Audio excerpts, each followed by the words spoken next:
एक बार एक गांव में एक अमीर सेठ रहता था। उस सेठ की दो पत्नियां थीं। पहली वो जो बहुत ही ज़्यादा खूबसूरत थी। वो दिखने में बहुत अच्छी थी और उसके काले घने लंबे बाल भी थे। और दूसरी वो जिस दिखने में बिल्कुल भी सुंदर नहीं थी और उसकी त्वचा का रंग काला था, लेकिन वो बहुत ही ज़्यादा दयालु भी थी।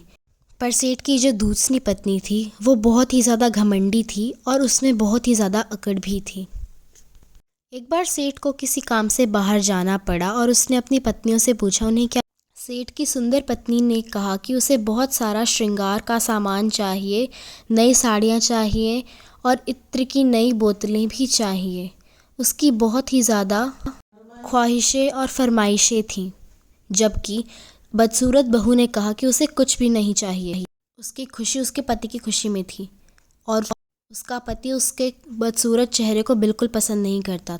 सेठ के लौटने पर बड़ी बहू यानी कि बदसूरत बहू ने सोचा कि वह सारा लाया हुआ सामान घर के अंदर रख दे, लेकिन तभी गलती से उससे एक इत्र की शीशी ज़मीन पर गिरकर टूट गई। इसकी सज़ा उसको सेठ ने दी।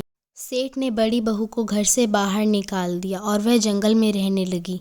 जंगल में उसे एक बूढ़ी औरत दिखी जो बहुत ही दयालु थी। जब बड़ी बहू ने उसे अपनी कहानी बताई तो उसने कहा कि तुम सुंदर बन सकती हो अगर तुम पास वाले सरोवर में एक डुबकी लगा लो। तो उसने वैसा ही करने का सोचा।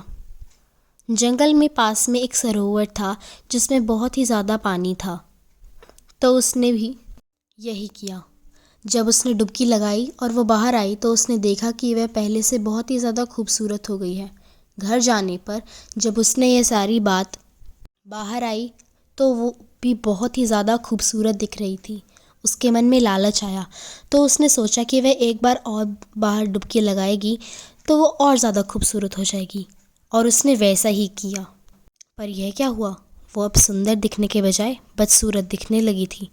उसे ये डर था कि कहीं उसका पति उसके साथ बुरा व्यवहार ना करे, इसलिए वह घर नहीं आई। और उसके बाद से सेठ और उसकी पत्नी खुशी से रहने लगे।